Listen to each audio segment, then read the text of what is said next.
Hello and welcome everyone to George Academy's accountancy class and welcome to episode 3. आज हम लोग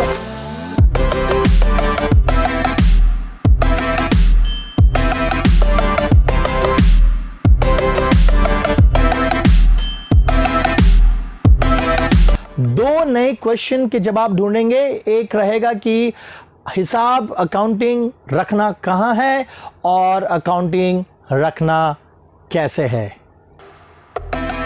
चलिए, तो सबसे पहला क्वेश्चन होगा कि हमें हिसाब रखना कहाँ है, क्योंकि आपको एक चीज याद रखना है कि जितने भी जो भी हिसाब हम लोग रखते हैं, राइट, वो हिसाब या तो हम लोग अपने ब्रेन में, अपने मेमोरी में रख सकते हैं या तो कहीं पे लिख कर। सो मेमोरी में रखना, हिसाब रखना ये एडवाइजेबल नहीं होगा, क्योंकि इतने सारे हिसाब रखा जाता है कि हो सकता है कि आपके मेमोरी में वो रिटेन ना करे। इसलिए एडवाइजेबल होता है कि हम लोग सारे के सारे हिसाब को हम लोग एक जगह कहीं पे लिख कर रखें। ये कॉमन सेंस होगा कि अगर आप चाहते हैं कि आपके हिसाब को आप फ्यूचर में रेफर कर सके और आपका प्रॉपर हिसाब मेंटेन हो, तो सबसे बेस्ट तरीका होता है कि आप उस हिसाब को लिख कर रखें। अब सबसे पहले हम आपको यह बताते हैं कि हम लोग ये हिसाब लिखेंगे तो कहां पे लिखेंगे। ये हमारा पहला क्वेश्चन, हिसाब कहां पे लिखेंगे। तो सिंपल है ये जवाब। आप हिसाब एक खाता पे, एक बुक पे रखेंगे। सिंपल, एक खाता पे, कॉपी में, एक नोटबुक बोल लो आप उससे कॉपी बोल लो, राइट। सो एक खाता रहेगा, एक बुक रहेगा आपके पास, जिसमें आप day to day, every day basis में, chronologically, date wise, every day जो भी ट्रांजैक्शंस हो रहे हैं। So wait a minute, what is transaction. अब यहां पे बात आता है ट्रांजैक्शन, क्योंकि इससे पहले कि मैं आगे बढ़ूं, मुझे आपको ट्रांजैक्शन शब्द का मतलब बताना है, फाइनेंशियल ट्रांजैक्शन का मतलब बताना है। देखिए, to keep it very simple, financial transactions वो ट्रांजैक्शंस है जिसे आप मनी में, जिसे आप पैसा में वैल्यू कर सकते हैं, जिसे आप पैसा में तोल सकते हैं, राइट। सो ट्रांजैक्शन को अगर हिंदी में बोला जाए तो लेन देन, इट्स अ लेन देन। सो आप एक मिठाई की दुकान में जाते हो और आप मिठाई खरीदते हो, तो आपको क्या मिलता है? मिठाई मिलता है। और आप देते क्या हो? आप देते हो पैसा देते हो। सो एक चीज याद रखना, जब भी एक ट्रांजैक्शन होगा तो उस ट्रांजैक्शन में आप कुछ ना कुछ वैल्यू को सैक्रिफाइस करोगे या तो वैल्यू को आप गेन करोगे। So there will be something worth value, you will be sacrificing it और you will be gaining it, और इन बोथ भी हो सकता है, दोनों भी हो सकता है। सो कुछ ना कुछ तो सैक्रिफाइस होगा और कुछ ना कुछ तो गेन होगा, वैल्यू जिसे आप मॉनिटरी बेसिस में वैल्यू कर सकते हैं। सो वो है ट्रांजैक्शंस। सो आपको बिजनेस में हो रहे जितने भी ट्रांजैक्शंस है, वो सारे ट्रांजैक्शंस को लिखना है। हाँ जी, आप बिल्कुल सही सुने, लिखना है। उससे मेमोरी में नहीं रखना है, उससे लिखना है, राइट। कहां लिखना है? तो मैंने आपको सिंपली अभी के लिए अब ये समझो कि उसे एक खाता में लिखना है, राइट। अब वो जो खाता है, वो जो खाता का मैं जो आपको बुक बोल रहा हूं, ये बुक को हम लोग एक नाम देते हैं, राइट, ताकि, क्योंकि हमारे पास कई सारे बुक्स हो सकते हैं, कई सारे खाता हो सकते हैं। तो आप कैसे आइडेंटिफाई करोगे कि ये कौन सी वाली खाता है? इसमें मैंने एक हिसाब जो रखा है, ये वो वाली खाता है क्योंकि दूसरा खाता है, राइट। क्योंकि आप, हाँ, ये बोल सकते हो कि मैं कवर पेज से पहचान सकता हूं। नहीं, मैं वो नहीं करने वाला हूं। हम लोग कवर पेज से नहीं पहचानेंगे, हम लोग इसको एक प्रॉपर नाम करेंगे, नामकरण करेंगे, राइट। तो इसका जो नाम होगा इस खाता का, इसके काम से होगा, इसका काम से इसका नाम होगा, इसका फंक्शन से इसका नाम होगा। इसका काम क्या है? इसका काम यह है कि बिजनेस में हो रहे डे टू डे ट्रांजैक्शंस को ओरिजिनली, ये सबसे पहले यहां पे रिकॉर्ड होगा। ओरिजिनली का मतलब इनिशियली, जब वो ट्रांजैक्शंस हुए हैं तो सबसे पहली बार वो रिकॉर्ड हुआ है इस बुक में, सबसे पहली बार वो रिकॉर्ड हुआ है इस बुक में। इसीलिए ये खाता को हम लोग बुक ऑफ ओरिजिनल एंट्री भी बोल सकते हैं, क्योंकि जब ट्रांजैक्शन बिजनेस में हो रहे हैं तो वो ट्रांजैक्शंस को, फाइनेंशियल ट्रांजैक्शन को पहली बार इस बुक में लिखा गया। अब ये बुक क्या फंक्शन या क्या पर्पस आपको सॉल्व कर रहा है। यह बुक में आपके बिजनेस के डे टू डे ट्रांजैक्शंस के इंफॉर्मेशंस है। यहां पे इस बुक में आपके बिजनेस के डे टू डे ट्रांजैक्शंस के इंफॉर्मेशन है यहां पे।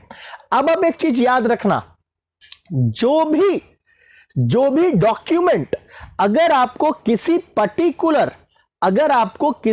पर्टिकुलर टॉपिक या फील्ड से रिलेटेड, सब्जेक्ट से रिलेटेड आपको इंफॉर्मेशन देता है, तो ऑक्सफोर्ड डिक्शनरी के हिसाब से उसे जर्नल टर्म के नाम से जाना जाता है। सो इवन आपके घर में जो आने वाले न्यूज़पेपर है वो डेली जर्नल है, that is called daily journal, क्योंकि वो डे टू डे बेसिस में आपके आसपास में हो रहे, देश विदेश में हो रहे अलग अलग घटनाओं को हमें बताता है। आप अगर किसी तरह का मैगजीन, मान लीजिए आपने स्पोर्ट्स मैगजीन सब्सक्राइब करके रखी है मंथली, सो वो मंथली जर्नल हो जाता है, क्योंकि एवरी डे जो एक महीना में जो स्पोर्ट्स की दुनिया में जो भी इवेंट्स हुए हैं वो इवेंट्स को आपको एक बार में एक मैगजीन में बता दिया जाता है। सो बेसिकली जर्नल नाम जो है ये एक्चुअली सिंपल इंग्लिश में इसका मतलब होता है a document where you will get the day to day basis का information related to something. So similarly ये जो आपका बुक है, इस बुक में आपको बिजनेस से जुड़ा डे टू डे ट्रांजैक्शंस का इंफॉर्मेशन आपको यहां पे मिल रहा है। तो इसीलिए इस बुक का हम लोग नामकरण करते हैं, अभी हम और आप मिलकर के नामकरण करते हैं, और इस बुक का नाम होता है जर्नल। क्या नाम होता है इस बुक का? जर्नल प्रॉपर, या जर्नल बुक बोल लीजिए आप इसे जर्नल का नाम मिला। सो देयरफॉर हमारा काम यह होगा कि जितने भी ट्रांजैक्शंस होंगे वो सारे के सारे ट्रांजैक्शंस को इस जर्नल में एंटर किया जाएगा। एंटर मतलब लिखा जाएगा। सो दूसरे शब्दों में क्या बोलते हैं हम लोग ट्रांजैक्शंस को इस बुक में एंटर कर रहे हैं। तो अगर मैं अभी बिजनेस में हो रहे ट्रांजैक्शंस को इस बुक में एंटर कर रहा हूं, और अगर मुझसे कोई पूछ लेता है कि आप क्या कर रहे हो, तो हम क्या बोलेंगे? हम जर्नल में एंट्री कर रहे हैं, हम जर्नल में एंट्री कर रहे हैं। और यहां से टर्म आ गया है जर्नल एंट्री। देखिए कितना सिंपल है, राइट? ये जर्नल एंट्री लोगों के लिए एक नाइटमेयर रहता है कि क्या ये जर्नल एंट्री, कुछ नहीं है, सिंपल लॉजिक है। टर्म से समझिए, जर्नल प्रॉपर में, जर्नल बुक में ट्रांजैक्शंस को एंटर करने का प्रक्रिया को, प्रोसेस को हम लोग जर्नल एंट्री कहते हैं। Simple as that.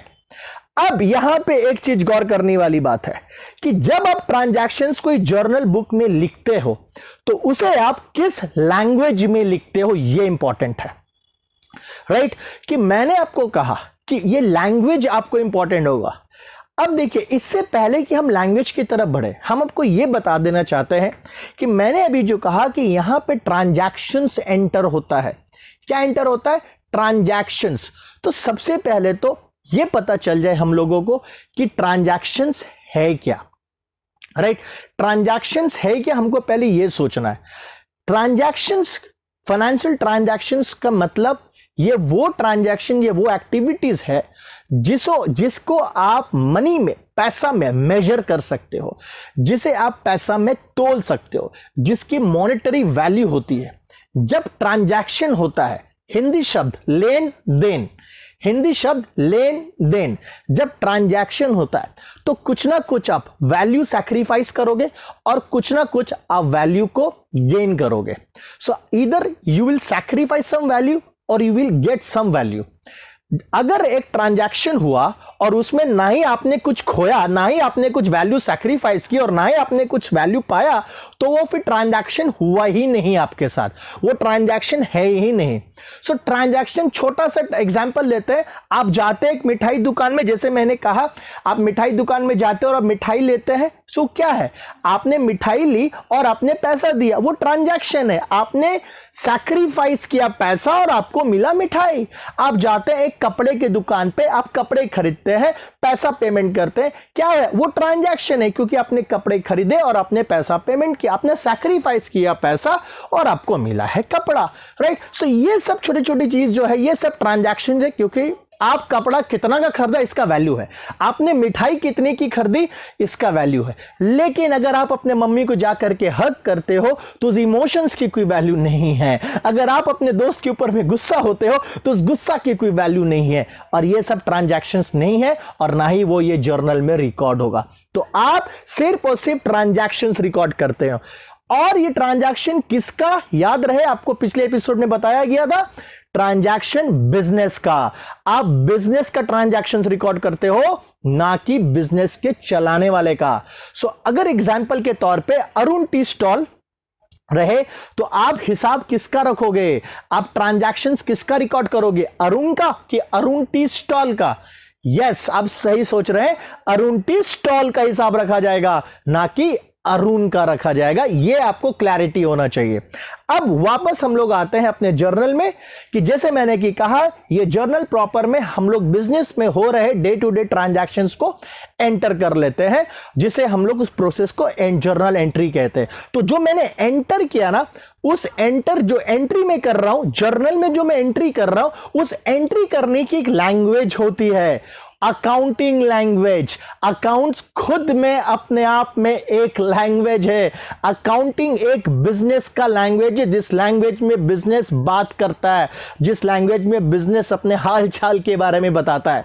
If I ask you just now how are you, कि आप अपने लैंग्वेज में आप बोलोगे sir I am fine, but अगर बिजनेस से पूछा जाए कि हाउ आर यू, तो business will not be able to speak. Yes, business के बारे में कौन बात करेगा? On behalf of business, business की अकाउंटिंग बुक्स बात करेगी। That's why I am telling you that accounting is a language. Accounting एक लैंग्वेज है। सो आप जब ट्रांजैक्शंस को एंटर करते हो तो आपने जो मिठाई खरीदी, आपने जो मिठाई खाया, आपने पैसा दे करके मिठाई लिया, राइट? उस ट्रांजैक्शन को आप यहां पे जब रिकॉर्ड करोगे तो आपको अकाउंटिंग की लैंग्वेज, मतलब बिजनेस की लैंग्वेज में रिकॉर्ड करना है, क्योंकि बिजनेस का अपना एक लैंग्वेज है। आपको उसी लैंग्वेज में रिकॉर्ड करना ताकि बिजनेस समझ पाए, राइट? सो देयरफॉर हिसाब कहां रखना है, यह क्लैरिटी आ चुका है हमारे पास। पहला जर्नल के अलावा और भी सारे बुक्स है, वो बाद में, लेकिन सबसे पहले, क्योंकि ये बेसिक्स है, ये अकाउंटिंग का बेसिक्स है। जिस तरह से केजी में हम लोगों ने ABCD पढ़ा था, उसी तरह से जर्नल एंट्रीज अकाउंटिंग का ABCD ही है। अगर ये आपको समझ में अच्छा से आ गया तो लाइफ में कभी भी हिसाब रखने में आपको प्रॉब्लम नहीं होगा। इसलिए मैं जर्नल पे फोकस कर रहा हूं यहां पे। सो देयरफॉर क्वेश्चन आता है कि इसे यहां पे रिकॉर्ड कैसे करना है, किस भाषा में रिकॉर्ड करना है। हमने मिठाई खाया, मिठाई दुकान से लेकर के मिठाई खाया, ट्रांजैक्शन, अब इसे रिकॉर्ड कैसे करें? क्या हम सिंपल लिख दे I bought sweets, I ate sweets? नहीं, आपको अकाउंटिंग लैंग्वेज में लिखना है। अब अकाउंटिंग लैंग्वेज को सीखने के लिए आपको एक कॉन्सेप्ट सीखना होगा, जिस कॉन्सेप्ट का नाम है double entry concept. Double entry concept यह बताता है कि जो भी बिजनेस में ट्रांजैक्शंस होते हैं, उन ट्रांजैक्शंस का दो पार्ट होते हैं, दो हिस्सा होता है। यानी कि आपके जो खाता है, जर्नल है, उसका भी दो हिस्सा होगा, right and left. Simple, to keep it very simple, right and left, right. और ये राइट और लेफ्ट को हम लोग एक टर्म से पुकारेंगे। कौन सा टर्म से पुकारेंगे सब बताते हैं आपको, चिंता नहीं करिए। सो अभी इतना समझना है कि डबल एंट्री कॉन्सेप्ट हमें यह बताता है कि एक ट्रांजैक्शन का दो पहलू है, दो पार्ट है, और जब उस ट्रांजैक्शंस को हम लोग रिकॉर्ड करते हैं तो उसके दोनों पार्ट को रिकॉर्ड किया जाता है। एग्जाम्पल के तौर पे बताते हैं कि आपने जब मिठाई वाले से आप गए हैं और आपने जब मिठाई खरीदा उस हलवाई की दुकान से, तो वो ट्रांजैक्शन में दो हिस्सा हुआ। बताते दो हिस्सा, लेन देन, हिंदी में ट्रांजैक्शन को बोला जाता है लेन देन। दो हिस्सा हुआ, एक पार्ट आपने मिठाई खरीदी। सो आप जब रिकॉर्ड करोगे तो आप रिकॉर्ड में दोनों हिस्सा को रिकॉर्ड करोगे। पहला, हमने मिठाई खरीदा, सो आपके पास मिठाई आया, लेकिन इसका दूसरा पहलू तो यह भी है कि आपके जेब से पैसा गया। सो देयरफॉर यहां पे दो पहलू आ रहे हैं, दो पार्ट, एक पार्ट मिठाई और दूसरा पार्ट कैश, दूसरा पार्ट कैश। तो जब आप रिकॉर्ड करोगे तो आपको दोनों चीज का हिसाब रखना है, मिठाई का भी हिसाब रखना है क्योंकि मिठाई आपके पास आए, स्वीट्स आपके पास आए, इसका भी हिसाब रखना है। और एट द सेम टाइम आपका कैश पोजीशन में चेंज आया है क्योंकि कैश कुछ गया तो उसका भी हिसाब रखना है। यही हमें डबल एंट्री कॉन्सेप्ट बताया जाता है कि हर ट्रांजैक्शन का दो पहलू है, दो पार्ट होगा, उसे दो पार्ट में डिवाइड किया जाए। आप एक मोबाइल खरीदते हो, राइट? तो आप जब मोबाइल खरीदोगे तो आप घर में आके हिसाब में क्या लिखोगे? मोबाइल खरीदे। अब देखो ये गलत नहीं है, आपका फोकस मोबाइल पे था, हमने मोबाइल खरीदा, लेकिन डबल एंट्री कंसेप्ट बोलता है मेरे भाई तू दोनों चीज लिखना, तू ये भी तो लिख कि मोबाइल खरीदे हैं और कैश गया है अगर आपने कैश में खरीदा है, और अगर आपने कैश में नहीं खरीदा है तो मोबाइल खरीदे हैं और वचन दे करके आए हैं कि पैसा देंगे, यानी कि आपके सर पे एक ऑब्लिगेशन आ गया, एक लायबिलिटी आ गया। दो पहलू, पैसा दे रहे हो तब भी दो पहलू, पैसा नहीं दे रहे हो तब भी दो पहलू। पैसा देते हो तो कैश जाता है, पैसा नहीं देते हो तो लायबिलिटी, कर्ज, ऑब्लिगेशन आ जाता है। अब ये बात अलग है कि अगर हम मोबाइल लेकर के भाग गए दुकान से, वो दूसरी चीज है, उस पे नहीं जा रहे हैं हम लोग, right? We are going to stick it to ethical terms, legal transactions के बारे में बात कर रहे हैं, इलीगल्स की नहीं। सो देयरफॉर एक चीज याद रखिएगा कि जब हम लोग ट्रांजैक्शंस रिकॉर्ड करते हैं तो इस अकाउंटिंग लैंग्वेज में रिकॉर्ड करते हैं, और इस लैंग्वेज को सीखने के लिए हमें यह कॉन्सेप्ट समझ लेना चाहिए कि डबल एंट्री कॉन्सेप्ट या डुअल एस्पेक्ट कॉन्सेप्ट, यहां से डबल एंट्री कॉन्सेप्ट आता है कि यह कॉन्सेप्ट ये बताती है कि हर ट्रांजैक्शन का दो पार्ट होगा, मतलब हर ट्रांजैक्शन में आपको दो पहलू मिलेंगे। जैसे कि मैंने मोबाइल, मिठाई का एग्जाम्पल देकर के बताया। सिमिलरली आप कपड़े दुकान में गए हैं, आपने शॉपिंग की, तो आपने कपड़ा आपके पास आया और आपके पास से कैश गया। अगेन देखिए दो पहलू यहां पर भी हो रहा है। सो इसी चीज को कंसीडरेशन में रखते हुए हमें उन ट्रांजैक्शंस को कोडिंग करना है। Yes, you got it right, coding. हम लोग अकाउंट्स के लैंग्वेज में कोड करेंगे क्योंकि हमारी भाषा है, ये हमारा लैंग्वेज है, ये कॉमर्स का लैंग्वेज है, अकाउंट्स का लैंग्वेज है। हम लोग उसे अपने लैंग्वेज में कोड करेंगे ताकि हमारे ही भाई बहनों से समझ पाए, हमारे ही फ्रेंड्स, हमारे ही अकाउंटिंग में पढ़ रहे बच्चे उसे समझ पाए, जो अकाउंट्स की दुनिया से रिलेटेड है वो उसे समझ पाए। हर लैंग्वेज का अपना अपना, हर सब्जेक्ट का अपना अपना लैंग्वेज होता है, उसी तरह अकाउंट्स का भी अपना एक लैंग्वेज है। वो लैंग्वेज हम लोग कोडिंग करना सीखेंगे। एक नॉर्मल बिजनेस में हो रहे ट्रांजैक्शंस को किस तरह से अकाउंटिंग लैंग्वेज में कन्वर्ट किया जाएगा with the help of double entry system, and this is what we are going to do in the next episode. So do not miss it.